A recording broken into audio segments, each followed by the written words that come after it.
Well, this week I've been inundated with like videos of the new Sora AI too. I don't know if you stumbled on any.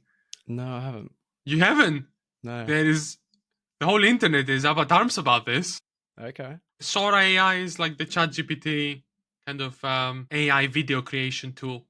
So you can just create any video with a prompt, and Yeah. They just released the version 2 of Sora, Right. and Okay. apparently, like people can opt out. Maybe some celebrities and stuff can opt out from their likeness being used, Hmm. but I think most people haven't.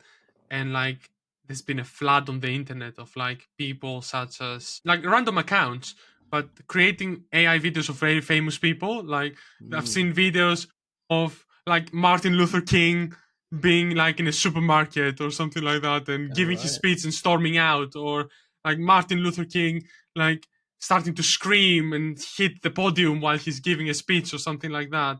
Uh, So social media is getting flooded with all these new videos, which are finally yeah, able to be done. and they look very realistic, very Mm. realistic. And it's like I've seen another one where JFK went into a wrestling ring and stuff and started fighting someone, or like saw another one where they had Professor Stephen Hawking being craned down in a fighting ring and then fighting the people there. It was all very bizarre, you know. Right. It's like it's all getting really weird now with Yeah. Sora AI too. It's just, and they're very realistic. Like the videos look very real, and that is just one aspect of things. Now there's been a couple of celebrities like Jake Paul, for example. People started creating videos of him putting makeup on and stuff, and it looked so real that people thought, oh, it's the real Jake Paul coming out as gay and putting makeup on. People were Right. like, what is happening? And it's very, very kind of, if you don't double take, if you don't really look into it, for some of the videos, the AI looks so real. Well, I think I saw a advert on Instagram which Mm. was Bear Grylls advertising like a shower head. He was like in the bath. I don't And know I'm about just, that. I might not be AI, but I was thinking, I think this is AI. It's just a That little bit too salesy. And that's because I've been doing social media advertising for like 8 years. That's interesting. I'm not sure if it's good or bad, but yeah, like because you could just, it takes influencer marketing to another level because you don't need to it pay the does. influencer. You can get an influencer that's 10 times better than any Instagram influencer because they're a household name like Bear Grylls and Yeah. and an authority that can speak about your product. Just create a video doing that. So the social media companies are going to have to get really smart on stopping that because there's going to be a lot of resistance from celebrities seeing Mm. themselves Mm. selling these products and people getting Yeah. disappointed by the products or just the fact that they're using their likeness and their Yeah. voice and their well-built status or like trustworthiness to Mm. sell just whatever product there is. Well, I think OpenAI has come out after this week, like in during this week, saying they were planning to create more kind of safeguards and options for famous people to kind of opt out from their likeness being used The trouble is, by their models. it's probably only if this technology is possible. It's only a matter of time until like some sort of black market version Yeah, of yeah, of course, AI of just course. enables these videos to be Yeah, yeah. created. So the creation of these videos of like celebrities selling whatever product you want can be made now, and it's up to the social media companies whether they police this because it's not always obvious whether it's an AI video to the social media companies unless the person ticks the box saying this is Mm. AI, which they don't need to do. Well, I think, yeah, and I think even the videos generated by Sora 2 had a little logo of Sora 2 at the bottom or somewhere, but it's you You could can just crop that crop out. that. Yeah, yeah, you could crop that out. So it's like, and some of them you can tell, but some others, even the uncanny valley feeling, where you're like, is that a real person or is that some kind of fake likeness? Like Mm, even that, you get a little bit of an uncanny feeling, an uncanny valley feeling, yeah. as they call it, when you see something that doesn't look human, and like in some of the videos you get that, but not in every video. In some videos you're like, I don't know anymore. Mm, Like in some videos, unless the person is doing something crazy, like or like something outlandish, like yeah. You know it's not Martin Luther King in a supermarket. you know it's not exactly. Hopefully. You know it's not Martin Luther King walking among us anymore. So it's like fair enough.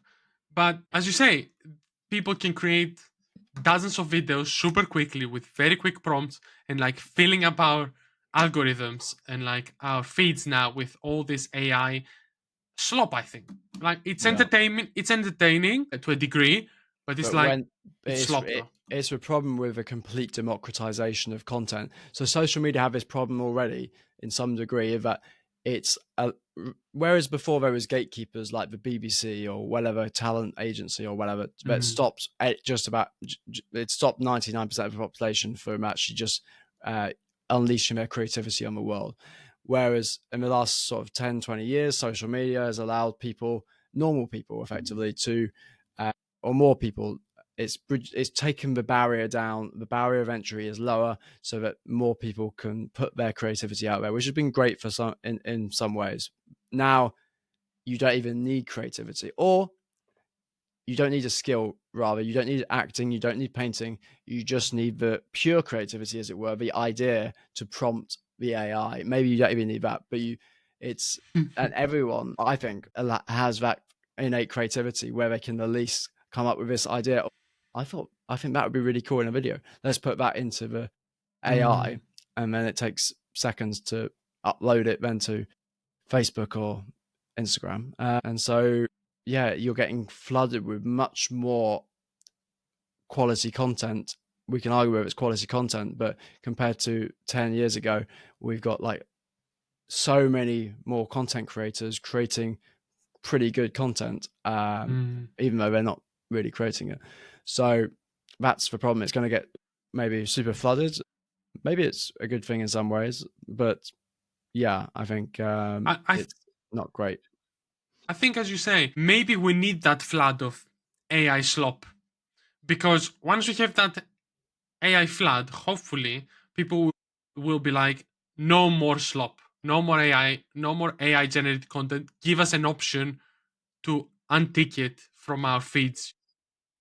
Yeah, what so that how will that work? Like maybe it's possible, but how will it work if it's not possible for Meta to tell what is AI and what is not, other than the person uploading it just choosing whether or not they tick I AI think we have generated the content? technology. I think we have the technology for videos to be processed by social media companies and identify whether something is AI generated or not. I think in most AI generated content, there is the option that there are tell signs within the files themselves. I think, or I think in principle, there could be some markers within the original clips, like the way they get created from the like AI softwares where they could be identified by other softwares and then flagged.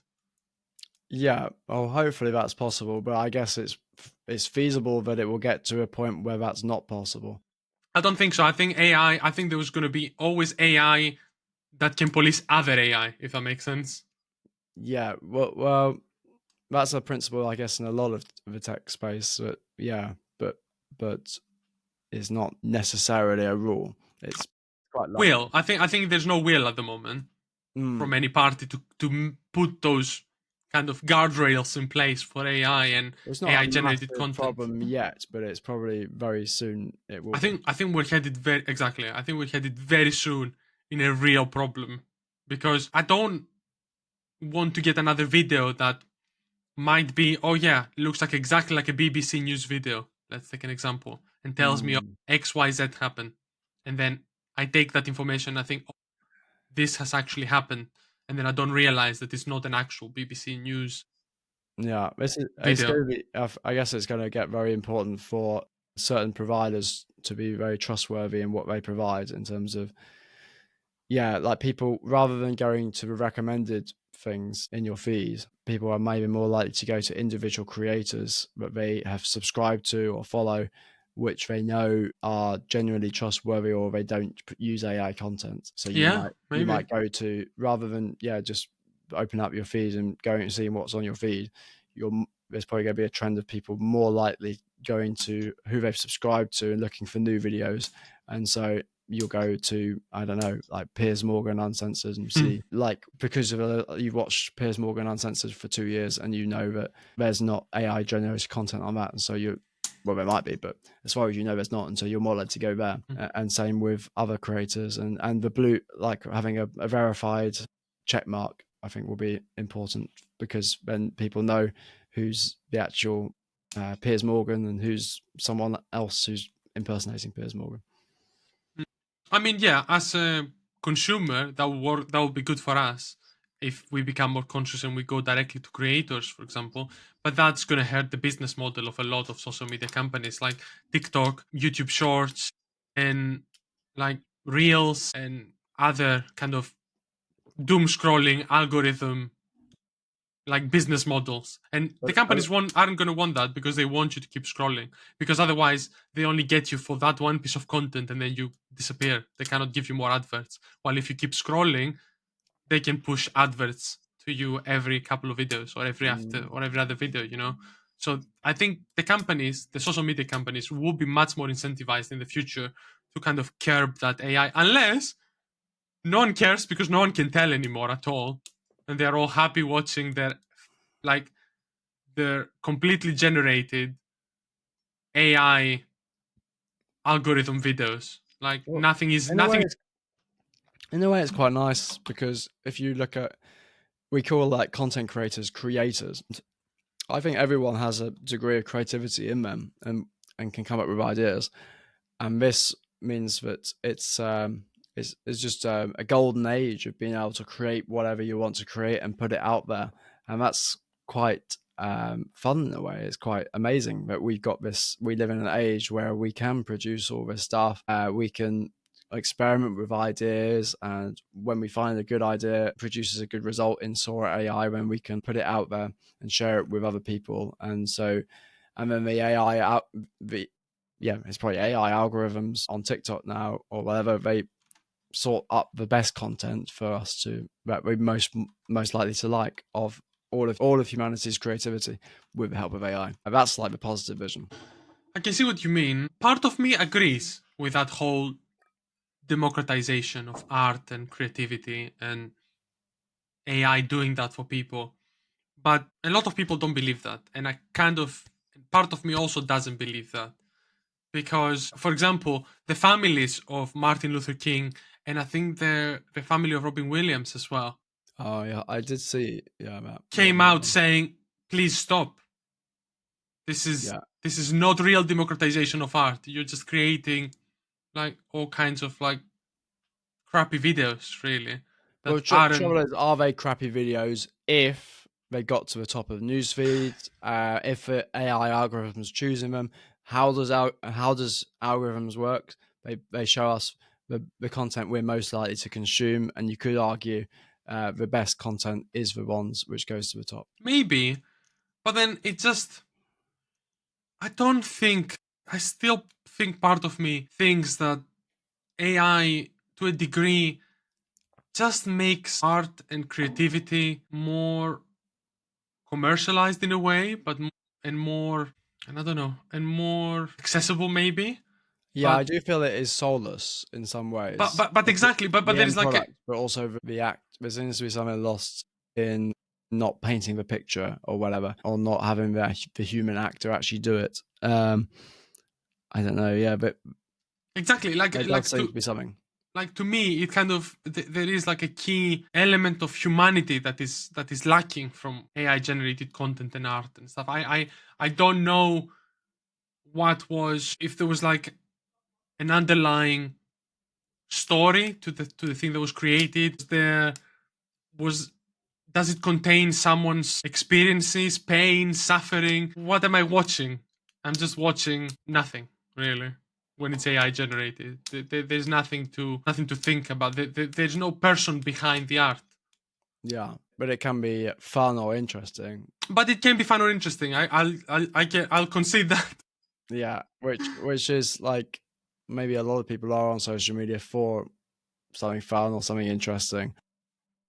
And Just Yeah, just because something can grip you emotionally because it's got a backstory does not necessarily mean that that's healthy or a higher form of art than something which isn't. I think it could be, but there is maybe a bias towards that. You know, there's in the X Factor days, the singing show where it was always known for its sob stories of the backstories of the people who sung on it and just trying to milk that and yeah, the more they cry the better. Yeah, so that does not necessarily mean that that's actually better for us as consumers or content creators. No, and I also think that something in a lot of cases with art and content, their value and their how to put it greatness comes from the fact that it's not easily reproducible. You know, Mm. you see a cool video of someone doing something really cool, you know that this person either put a lot of skill in it, or they've been training for it, or they've put a lot of resources, money, or a lot of planning to do whatever they're doing, and now they've come to this result, which is quite cool, you know. And it's like, yeah, I could type a prompt for that. A guy, Mm. I don't know, jumping out of a moving plane into without a parachute onto a target. Yeah, fine, but it's not a real person doing it. Therefore, it Mm. doesn't have the same gravity. So is that going to stop people, maybe demotivate people who would train to do that in real life because they can just do it in a prompt, the same for creating art? Or is it going to just devalue all videos, real or AI generated, of people who are doing these amazing things? Maybe a bit of both. Yeah, maybe a I bit think it of could be a both. bit of both. And is that actually necessarily a bad thing? Like maybe it is, but it might be that if you're just creating art or doing cool stuff so you can impress other people on social media, then that's not healthy either. No. Yeah. And so actually this AI gold rush, this yeah, revolution in content creation actually means that we're not just doing stuff to feel special. Yeah. No, as you say. And so And we can then actually then create just to create and just enjoy the process of it and not caring whether other people like it or even consume it. Maybe they will, maybe they won't. But if you got like AI doing things better, then that's going to recalibrate what our expectations are of what we'll get by doing XYZ activity. it's difficult. It's a really difficult debate because it's not like the genie can go back in the bottle anyway. We're here No, now, and well, I it's think not. that's the Yeah. beauty of like Taoism as a philosophy is, and it's changed itself as a philosophy over the centuries or the millennia it's been around. But the idea of just not resisting. So Mm, it's very tempting in our culture to try and put the genie back in the bottle. yeah. But firstly, that's most people will admit that's very unlikely to happen because sooner or later it will get back out because it's physically possible. Mm, And also another country may do the same thing. And so you've got that argument to weigh and yes, so it's Taoism's all about going with the flow.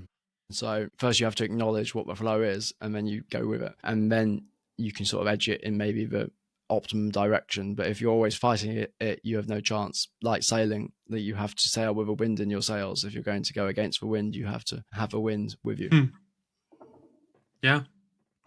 Yeah. I mean, even though it's in our nature to resist change, I think for most of us, even with new technologies, it has happened again and again. With every new technology that we've had, everyone was like, "No, no, the end of the world is coming." You know, that's it. Yeah. Like they Or this thought the is going to same be the about. savior of society. This is going to be the best thing ever. Like you got both ends of the spectrum. Yeah, people said the same thing about mobile phones and Wi-Fi afterwards. They said the Wi-Fi in your home will kill you. It's Mm. radiation from your router and stuff, and like it's all bad, and we shouldn't have it, and it's gonna poison our children and whatnot. It was all like misinformation, and like everyone's like fear mongering and stuff about every new technology. And every time something happened, or like the industrial revolution, everyone said, "Oh, we're gonna lose everything. There's not gonna be nothing to do and all that." I mean, with AI, we might lose all of our jobs though. But Yeah, it's a AI true. AI could move things much quicker than other Yeah. previous changes. But yeah, generally, I'm a fan of the idea that although there perhaps are some worse times in history than others, generally, as things change, there's an equal yin and a yang. There's an equal balance of good and bad to each one, and maybe that's because in a way neither of them are really good or bad. Yeah, in a way, I think yes, challenges will come up with AI and jobs and the future, but there's a lot of jobs that no one really wants to do. You know, like Yeah, like no one wants to be doing a back-breaking job like digging on fields or like working in an Amazon warehouse for like 20 hours a day or something like that. It's not no one's dream to do this sort of jobs. And obviously we should be moving to a world where we can allow people to not have to do these bad jobs yeah, because no one really yeah, wants to do them. yeah. It's going to like a lot of people get their value from work, their self esteem from work, their purpose from work, but that's not necessarily healthy. So having AI challenge that might be, well, it probably catastrophic, at least temporarily for a lot of people, inside and maybe outside of themselves. But long term, it could be a good thing in some ways. Like this philosopher I can never remember, he says that once if AI does take a lot of the jobs, then the three things that are left are creativity, philosophizing or talking about or exploring the big issues or the big like consciousness or whatever, like delving into what we don't know. And Mm, then the third one is community, so connecting with other people and spending more time doing that. The problem is that if AI does take over in our jobs and in our content feeds, then it could be that, or well, it will be, but at least some percentage of the population are dragged down with it, and they neither get more creative because they're just consuming other people's creations. They don't get more social because they are stuck, addicted, and or this is the easiest way to get dopamine is just staying in the house, which they don't have any obligation to leave because they don't have a need, they don't have a job, and then they don't. What was the third one? They don't think deep. connect. They Yeah. think that they don't think deeper because they have the superficial dopamine stimulus on the phones. So that's the danger, and then also you might get um, there's a Jungian psychological complex called the pure eternus, so the eternal boy. Mm, So and a lot of people have got this, I think, to some extent, of that you don't want to grow up. the Peter Pan The Peter Pan complex. complex. And that's very tempting in a world where the sky seems like the limit, or that you can dream that one day you'll be this amazing content creator making all this money and having all these amazing, I don't know, relationships. But that can stop people. Like if there is no normal jobs to go into because AI has taken the grand majority of them, that acceptance of the normality and the grind, as it were, just to produce enough to support your family and support yourself, that growing up process may not be as easily, well, it's not easy, but accessible to everyone, if we just can stay at home and just consume content and dream that one Mm, day we might be like this amazing figure. But it's sort of tragic, sort of Peter Pan, that we got this unlimited potential, but too scared to actually commit to one path. mm. No, the way I see it, it will disarm a lot of people in a way, in a sense of like really demotivate, as you say, people from growing and pursuing a lot of things. But as a second order effect of AI, no one is well. People are starting to talk about it, and it's about what kind of how we're going to support the people who aren't working anymore. Yeah, We well, need Elon Musk talks about universal super yeah, income or something universal basic like that. income, Not just basic income, like universal abundance. So abundance. everyone will have amazing healthcare, Well, partly because the technology has increased because of AI, and so, but also partly because the AI can do the work 24/7 and make the society that it's part of much more rich, and that will allow the universal basic income to come to many people. yeah, but I think that requires a huge cultural shift in people's like in the public's consciousness. Like when you have people who, as you say, think that people always have to work. We've been telling for generations for people, you have to work, you have to work. Your success and standing in the community, standing in like your social status, your your degree of success, when everything is tied to your job, it's going to be very hard to tell people, oh yeah, uh, we think now they shouldn't. We cannot really have any jobs because AI is going to be doing all the jobs. Like already, if you see kind of how people feel in this country and in most countries about people who are on benefits and like social security checks, I suppose in the US and stuff, people view these people as like lazy, as not wanting to work, as all these kind of things, and like there's like a very big kind of classist mentality for Yeah, people well, who but are. that would break quite quickly You think so? if there is a significant amount of people doing the same thing. Like we're social animals to some extent, so what is socially acceptable is what most people are doing, and so I think if doctors and Hmm. lower paid people and high paid people were all losing their jobs out to AI, and say like 30-40% of people over 1 year lost their jobs or didn't need to work anymore, then it's sort of almost become the norm already, and it's considered not a personal failing because obviously it was the AI. It's this massive revolution that's happening. I think it won't happen this quickly as you think, or as quickly as Mm, people say. And I think that's where the problem will be. I think there's going to be a period where like people will be starving for like a few years, and we'll mm. have people who are literally in this gray area that they've just lost their jobs, but there's no more jobs. Yeah, But we no one sort is of. saying we should have universal basic income or super income for that matter Mm, until there's like almost maybe a period of like blood on the streets again, like back in the day with like miners having to like get their rights for not having to work like 100 hours a week, and then they kind of yeah, it probably started will the get worse. 40-hour week. It probably will get worse before it gets better. Like Yeah.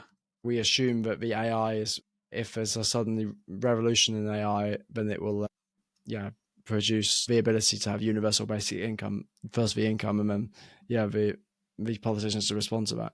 But that's not necessarily going to be the case. Yeah, and it probably, even if it is fast, it will be a gradual process, and it'll take a while for government to actually work out how to actually do this. Because once they do universal Mm, basic income, it will be hard to go back. yeah. Because imagine if they introduced universal basic income and people got used to that, and then So they back went to back. work, boys. Yeah, that's not going to go well. That's it now. We can't pay you anymore. Well, they did that with people, I suppose, during COVID.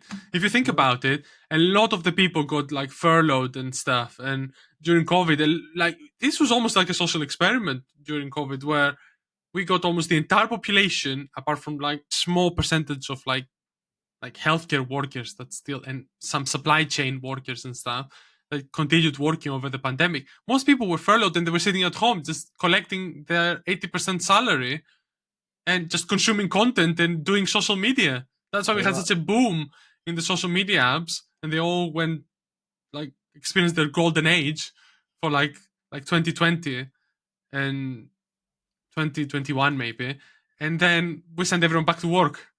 Yeah. I guess people did go back to work, but yeah, there might be no work to go back to. I guess if Maybe, it got to get to the percent of universal basic income. But but yeah, so hopefully there'll be a lot more people volunteering, perhaps. But then, yeah, if everyone's living like a retired person, like mm. in a way, that's the dream. I'll just do a few hours of volunteering a week. I'll do. I'll be have time to create my art, to read some books, to chat with friends, go for coffee, and that's what I'll spend my days doing. May That might well be better for us, like Mm. in stress ways and whatever. But there is the slight worry that it might mean we might lose something if we don't have to go out to work. We don't have to support a family. Something about the responsibility mindset, which grows a person, arguably, and that is less possible under these circumstances. And so it might also change how women view men, and maybe vice versa as well.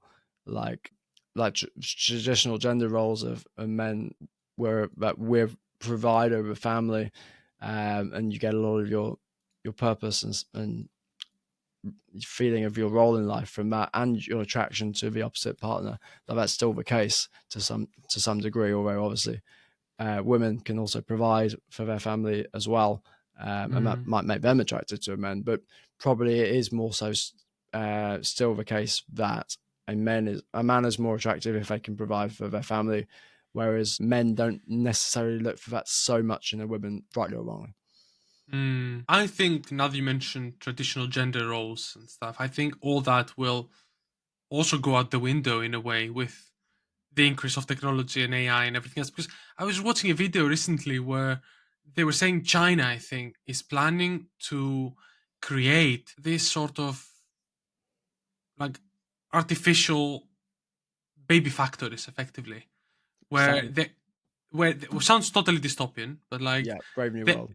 Brave New World. But they were planning. They're very close to be able to create this kind of pods where they're able to grow a human embryo without needing a woman to actually carry that baby. And imagine when that happens, what's going to mean for society, like, and traditional like gender roles and how we kind of do anything in our society anymore. If you can just be like, oh yeah, let's just order a Produce more baby babies. today. Yeah. Yeah, let's just No, order a it's baby. Are you ready? Yeah. and we're the test generation, we're the guinea pig generation, and yeah, like with the yin and yang of Taoism, for every benefit, there's going to be an equal opposite Yeah. downside, most likely. And so, yeah, and we don't know what that downside will necessarily be until we actually see it to fruition. So maybe those babies will be fine for the first 10 years of life, and then they just can't cope with the next 10 years. Like, who knows? Like, and then dating someone who's not had a proper mother, not had proper parents, who's just been grown up in a societal factory, as it were. That's going to be interesting in the dating game. Not only that, that will also come with a second order effect of people being able to choose their baby's characteristics as well, which is also technology Mm, that has started to kind of grow recently. Obviously, recently it's been only done to kind of get rid of genetic defects and hereditary conditions that people might carry, but it will start going very quickly into the kind of eugenics sort of. yeah, it's a slippery slope. It's the same with Like, plastic surgery as well. yeah, Like, you might have legitimate reasons for plastic surgery if your half your face is burnt off, or yeah, you yeah.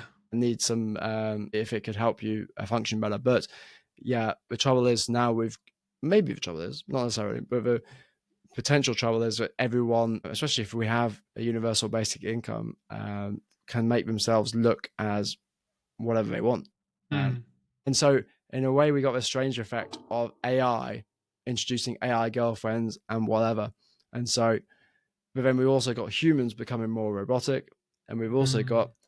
yeah, humans having to compete with AI in terms of skills, but also in terms of attractiveness and uh, part of, yeah, being You girlfriends, can't boyfriends. compete with anything. And I was mentioning that about designer babies because add that to the mix and think about how some people might reject all this AI advancement while some people will embrace it.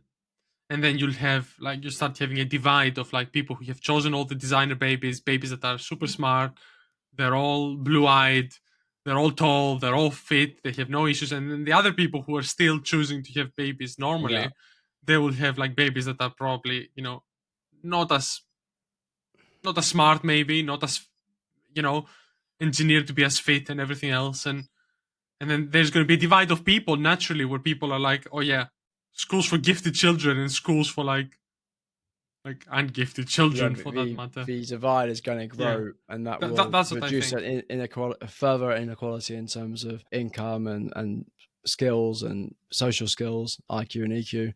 So yeah, it's yeah a little bit scary in that result. And then if the hierarchy to the extent it feels unequal, then either the people at the top of the hierarchy get enough power so that they can not care about the people at the bottom, and so you get authoritarianism, or you get the opposite and you get communism. People people who hate the hierarchy because it's become so unequal, and you get a backlash into something like communism, which probably isn't healthy either. No, it's not good. It's all very. I don't know. Part of me is excited to see what's going to happen with We're AI and certainly where. living the most exciting and scary part of Yeah, I almost feel history like potentially. there's just been so much excitement. Maybe we can dial it all back. Like maybe we're getting too much excitement to kind of keep up with it. Let's just take it one at a time. You wake up and you don't know what's gonna happen. Like you wake up and you might have a robot in your living room tomorrow. It's like, what's Yeah. happening? Yeah, it's hard to know whether science fiction ideas are like 50 years away, or they will never Or like, happen, or whether they're like a year away. yeah, literally that, and that's the scariest part. I think that we're like in this period now that we don't know how things will turn out. Yeah, and they all those options seem potentially equally realistic. Like 50 years ago, we would have probably thought that today, if you've been watching science fiction films 50 years ago, we've probably thought today there's a decent chance we'll have like a robotic Optimus robot effectively walking around our house helping us with our dishes. So in 50 years' time, it's quite possible that that still won't have happened, but for the most people. And then it's possible also that it will happen within a year. And on top of all this, I was reading the other day about who won the physics Nobel Prize the other day. I don't know if you heard about that. And it was given to three scientists for their work in quantum computing, which apparently will pave the way for almost commercializing the technology of quantum computing Mm. effectively and paving the way of creating like quantum computers for the wider consumption, let's say in this case. Imagine that with AI as well, with all the other advancements. It's crazy. It's Yeah, actually crazy. we basically got magic wands, and Yeah, everyone will have a magic wand, yeah, literally. Like we'll be able to do anything with which is quantum not necessarily compute. going to be a good thing, but Like it with is. It could yeah, be good. it could be good. Yeah, I mean, I don't pretend to understand anything about quantum computing, but all I know is that effectively it will exponentially multiply the processing powers that computers have today to like millions of times more Yeah, processing power. which may have significant value, but it also may not have loads of value for the everyday consumer. No, but like maybe not for the everyday consumer, but for everything else, like it might be insane. But yeah, it's just so much is happening. I just Mm. don't know. On another piece of news I was reading a bit more towards health and kind of mental health these days. I was reading about the prospect of the use of ketamine by the NHS, Okay. Yeah. of the drug ketamine for treatment of various psychiatric conditions. Does that include treatment-resistant depression? Yes, yes, very much so. So apparently, the Royal College of Psychiatry has been updating their guidelines, and which is now going to pave its way for new treatments and the use of psychedelic drugs being used to treat, as you said, conditions such as depression, PTSD, and other Mm. Well, mental health conditions. yeah, but that does seem like something which is, to an extent, yeah, a big change around the road, just around the corner. And I think a lot of people now, since ChatGPT's release, like the general public, are much more aware of AI as being something which could radically change society, but they're not aware of what psychedelic drugs could do. And they Mm, like AI is a revolution happening outside, but the psychedelics could produce a revolution for humans inside and empowering humans in some way. It could also mess some humans up. Like they're not without dangers, and mm, so yeah, that's good and bad as well. And I wouldn't listen to someone who's exclusively says they're good or exclusively says they're bad. So mm. that's interesting. Yeah, that's Interesting. another big potential revolution. And and interesting thing is it starts with healthcare, Yeah. and so that immediately takes down some of the stigma, and the more people Mm, using some of these drugs, and also telling their friends that they And their made, stories, that exactly. they got better from this. That won't always happen, but it will happen because the stats are already there. The Mm, and that's not to say that it can also go wrong for some people as well. Like especially with ketamine, Tim Ferriss, who's a big fan of psychedelic drugs, has said himself that a lot of people that he knows have been more messed up by ketamine than actually healed, especially if you're taking interesting. it more long term. Maybe for like a few treatments at the start of when you've got depression, it can be quite helpful. But yeah, it can cause problems, probably more so than other psychedelic drugs, at least the common ones. Not that it's like particularly a psychedelic drug, even it's slightly different. It's more of a horse tranquilizer.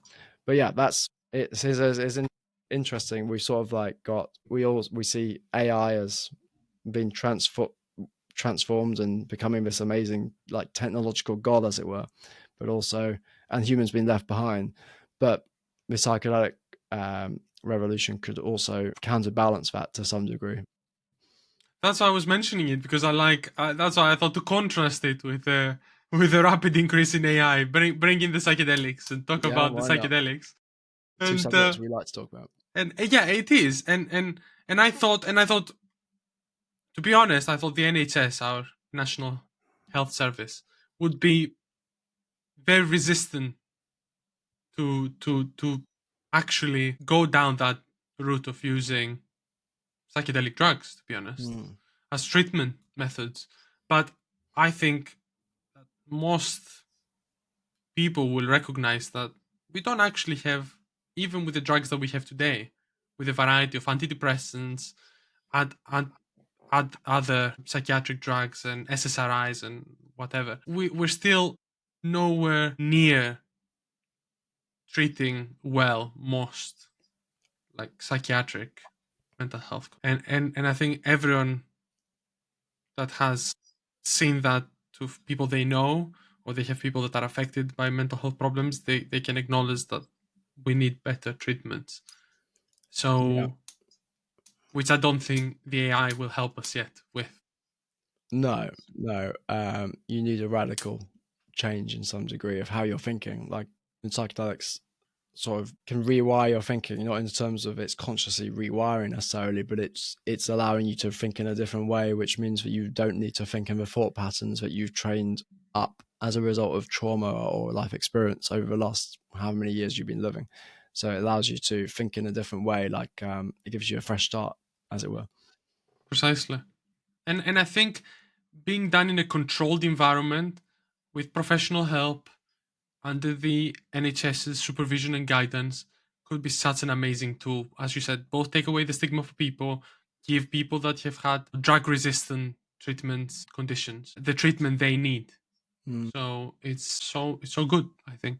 It's so But good. also that will not just have a mental health revolution. It will, to some extent at least, filter into the spiritual, Mm. We'll which have a spiritual revolution as well. a spiritual revolution, and I would think the mental health side is very linked to spirituality. That's probably why like things like SSRIs and stuff have not been able to counter it completely or very, very sufficiently, because they're just like sticking plasters for a spiritual problem.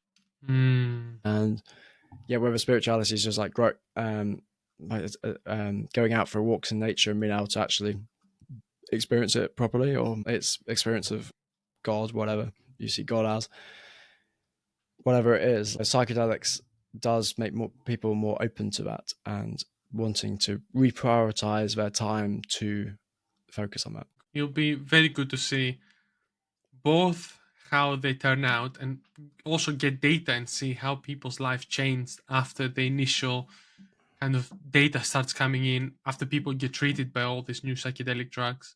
Not new, they're not new. Um, Mm.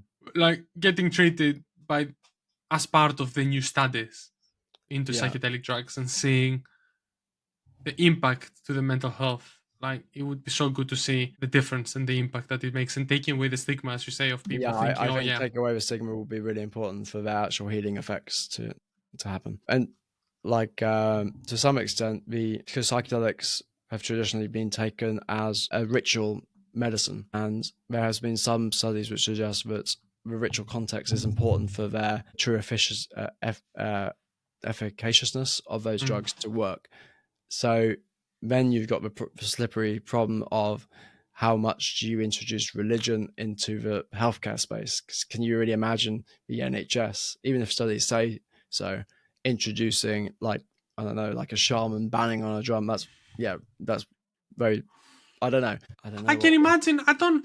You say shaman drumming on a like hitting a drum or something, but I think the NHS could have potentially religious representatives of some kind. Because obviously there Like a is, pastor, or yeah. yeah, like pastors or like from different religions, from all kinds of religions that could guide the Yeah, the patients based on their mm, religion. For example, I'm just saying in this case. So if someone is Christian, there could be like some kind of like a Christian pastor, as you said in this case, maybe, or if someone was Muslim, I don't know if they'd be very happy to participate in this sort of studies, but because obviously different religions have different kind of views on this sort of mm, substances, but a representative in any case of the religion to kind yeah, of help the person and through. like chaplains at the NHS, often now trained as like non-denominational. Like they are in a way a religious representation. They represent a religion, but they're trained in a way which they can guide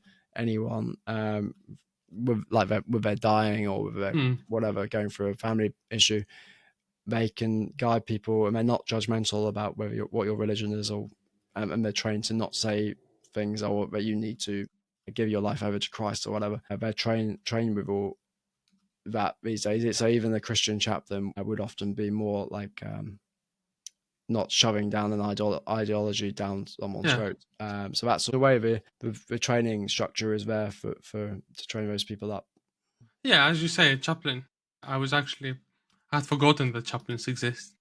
Yeah, But yeah, like a spiritual and even more like someone who's a kind of chaplain that is also experienced in psychedelics, for that yeah. matter. But there's the fact of whether you're going to have it just in the NHS context, which will be like effectively a jazzed up hospital room, or you have it in you allow it on the NHS for people to go to, say, ayahuasca retreats in Somerset, whatever. Maybe. So whether that's an equally valid thing that the NHS could pay for if the stats show that it actually is efficacious. Yeah, I'm sure there will be a lot of different trials now that the doors are kind of opening. But And the interesting thing though is, like, this technology is there with psychedelics or whether it's AI, but certain ways of thinking in certain groups are more likely to make people open to this or closed to it. And so I can imagine many Christians, and you mentioned Muslims, would actually be closed to this. So even if mm, they were going through mental health problems or whatever, rightly or wrongly, they would be generally opposed to it. And so that will create some sort of differential and more of a greater divide in culture. So that's the maybe, risk of these things. maybe, but if it's a treatment, you know, like, yes, it's a psychedelic drug, but it's also if it's how you package it for people. You know what I mean? That's why I think the stigma would go, because it's a different thing if it's a pill that's like given as medicine to someone Yeah. rather than what people think as a recreational drug.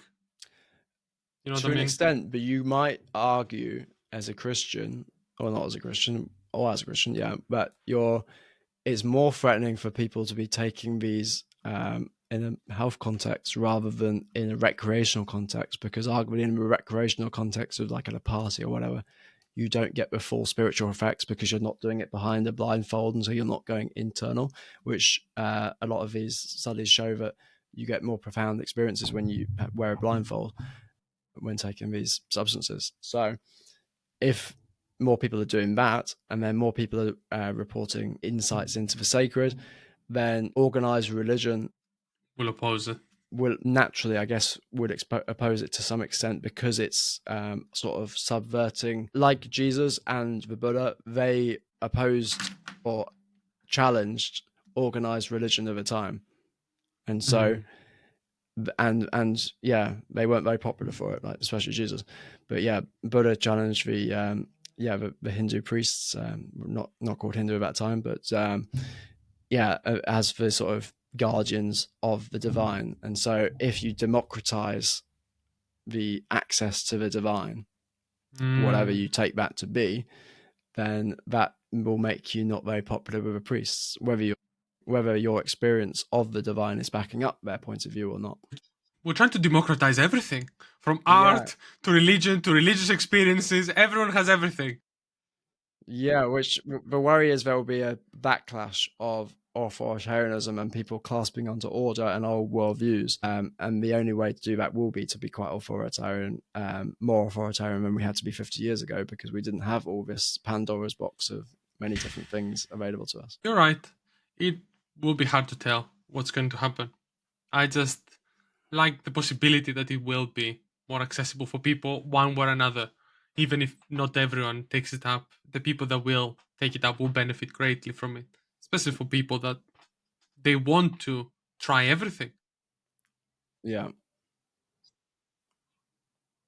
Because yeah, someone can be religious, but until you're in that position, you're like, yeah, there's nothing else to kind of give you to make you feel better. And I guess a lot of Christians may be opposed to this, but what we don't take into account necessarily is how many people will have these experiences and then feel that they would like to be part of a church. Whether it doesn't mean they're signing up to all the dogma, but there Mm. might be, well, the natural place to go if you have a religious experience, which a lot of people purport this to be, at least in some instances, then your natural inclination is to go to a religious place. And in the UK, in the US at least, the most local one for most people is a church. And so Mm. you'll get a lot more percentage of people going to church who are going because of the stimulus of a psychedelic experience. And so that could, yeah, I make mean, Christians more accepting of these experiences.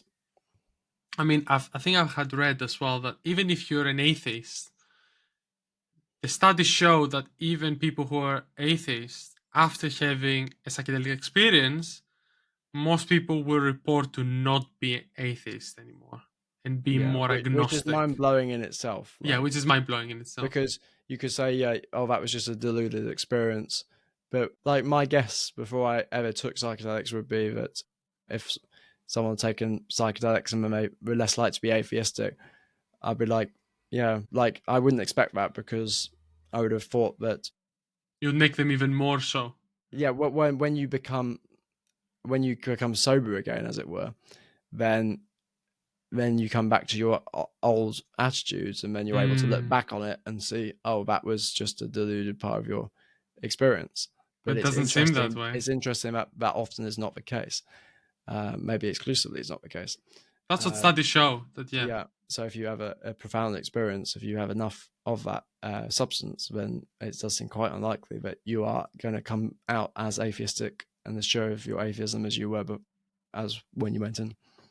yeah, I think that is very interesting about how our brain works and what it points out for us and for many people. And that's why I first tried psychedelics, is because I think probably one of the first talks was, I think, that famous psychedelic scientist, not Robin Carr Harris, the one who died a year or so ago, the guy in the US, but I forget his name. But he was on the Joe Rogan Experience and mentioning how a lot of how people in this study ranked their psychedelic experience as one of the top 3 events in their life, alongside Mm. marriage and birth of a child. And I was like, this is just a drug. That's how I've grown up with it. This is just like cocaine or maybe weed or whatever. It's just a drug. It's just a hallucinatory. It's just causing hallucinations Hallucinogenic. for fun. And so to hear that made me think twice. And if it does get introduced on the NHS over a short time, or maybe a time of 5 years, it will be enough time for a high percentage of the general population who hasn't tried it to take that double take of thinking, of seeing that, oh, maybe this is not just how we've been trying to see it. It's not just a drug. And the video I had seen that was talking about this topic was saying how in California, in the US, for example, there's already clinics that are actually using drugs like ketamine or even psilocybin as well for treatment of patients with mental health conditions. Yeah, So you see, Australia, I think, are also legalized some yeah, of them. MDMA, maybe. which shows a lot of more activity in the space, and it'll be good to see what happens. Yeah, it will certainly be an exciting time. I wouldn't expect it to be exclusively good or bad, but it will be very interesting. Yeah, I completely agree.